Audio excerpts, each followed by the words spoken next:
Достар, енді сіздерге адам ағзасының ластануының кезеңдерін рет-ретімен көрсетейін. Осы видеоны қарау арқылы қазір сіздер өздеріңіздің ағзаларыңыздың ластанудың нешінші кезеңінде екенін түсінесіздер.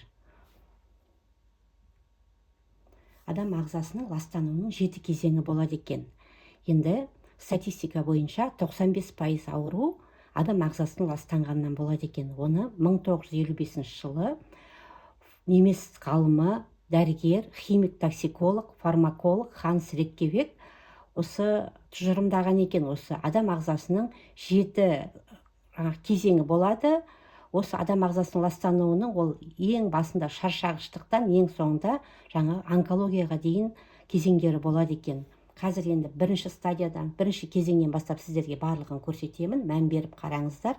Сол кезде сіздерге барлығы түсінікті болады. Енді бірінші кезеңі, ағза ластануының бірінші кезеңі адамның ағзасы шлактармен, токсиндермен толып бастайды. Қабырғалары, қан тамырларының қабырғалары, клеткалар барлығы ластанып бастайды да, қан тамырларының бойы ластанады, және осы мезгілде адамдарда шаршағыштық пайда болады екен. Адам ағзасына витаминдер жетіспегеннен, микроэлементтер жетіспегеннен адам шаршайды. Бұл ең алғашқы сигналы екен, алғашқы белгілерінің бірі екен. Енді мына төменгі жағында тұрған адамға мән беріп қарайтын болсаңыздар, жасыл болып тұр. Бұл кезде адамның еш жері ауырмайды, яғни дәрігерге де қаралмайды. Екінші кезеңі жиналу кезеңі деп айтады. Мысалға, адамдар түшкіріп, жөтеліп, немесе құсып, тістері олып, шиқан шығып, ларингит, фарингит, бронхит сияқты аурулар пайда болуы мүмкін, шаршағыштық, ұйқы қанбау, сондай жағдайлар болуы мүмкін адам ағзасында. Кейбір жағдайлар папиллома, бородавка, безеулер шығып жатады, аллергия болып жатады. Бірақ оны адамдар ағзасына қандайды бір макро-микроэлементтер жетіспей жатыр деп ойламайды. Осылай өткізіп жүре береді екен. Осы мезгілде шаршағыштық, адамдарда бір ашушаңдық пайда болады екен, бас аурулар пайда болады екен. Осы кезең шлактардың жиналу кезеңі деп айтылады.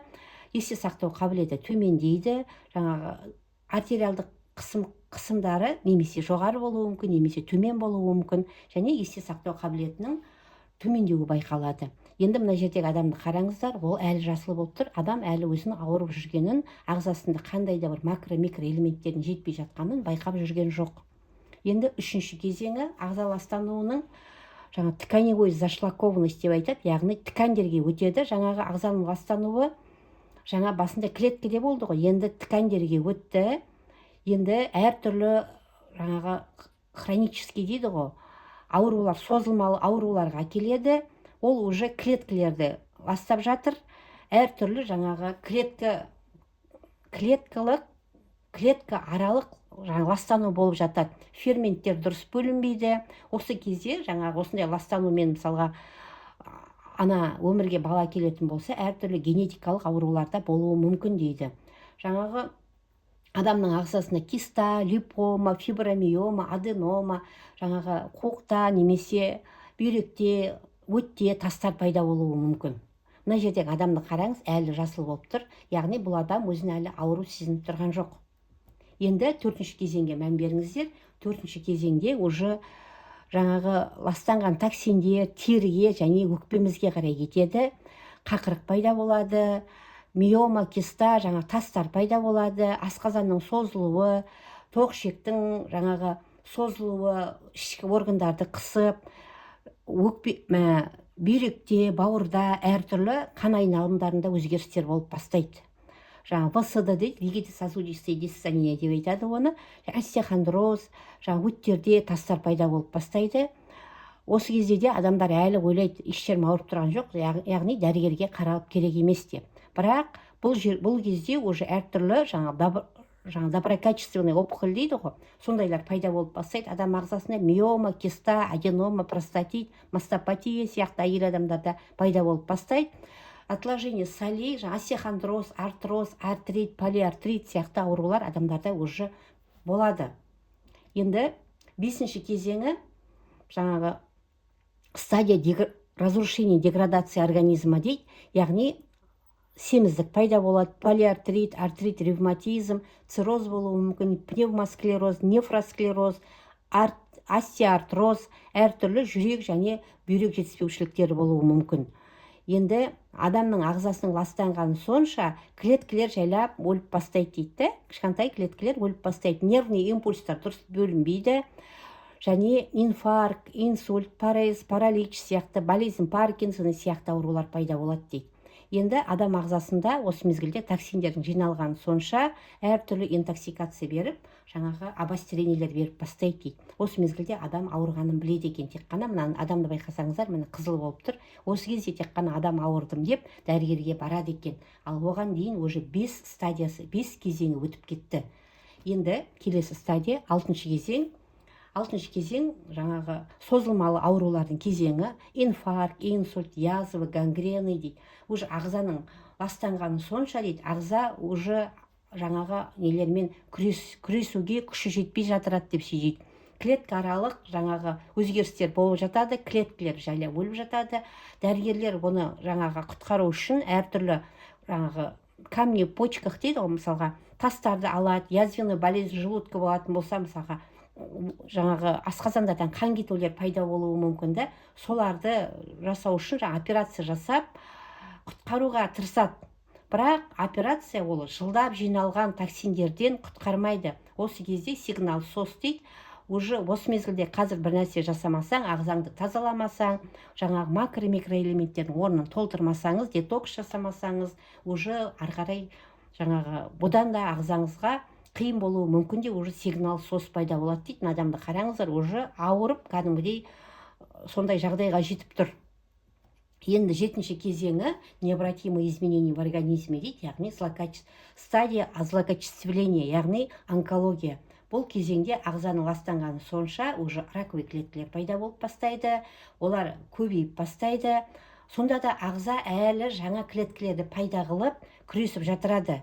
Бірақ та уже жаңағы токсиндердің адамның жаңа клеткасының ядросына еніп кетеді.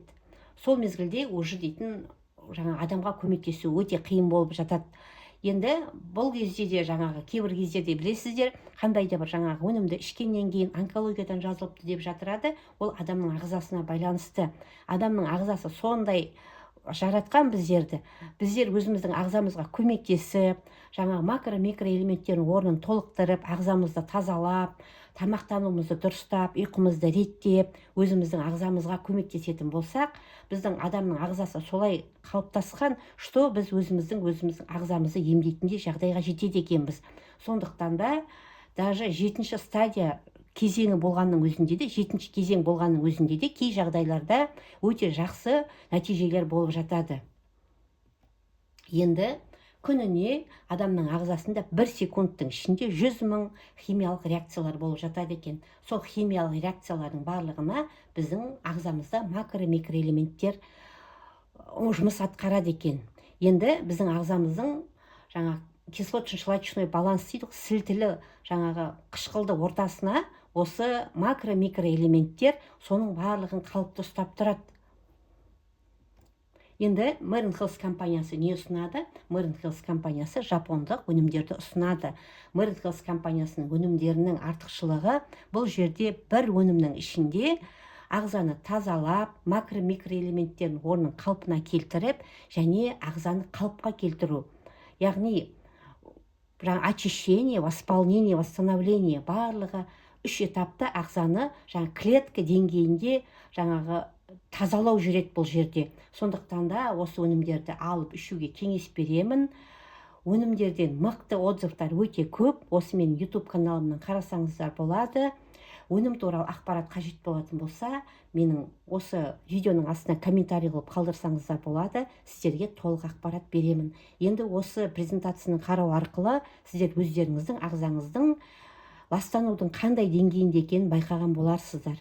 Егер сіздер дәрігерге қаралып, жылына 1 рет чекап өтіп жүрмеген болсаңыздар, сіздерге жылына 1 рет чекап өтуді ұсынамын, және макро-микроэлементтердің жағдайын анализ тапсырып өтіп қарауларыңызды сұраймын. Өйткені сіздер байқамай жүрген жаңағы жетіспеушіліктер болуы мүмкін. Солардың орнын толтырып, ұйқыңызды дұрыстап, су режимін дұрыстап, тамағыңызды дұрыстайтын болсаңыз, әрине сіздің ағзаңыз қалыпқа келеді. Аман болыңыздар, сау болыңыздар.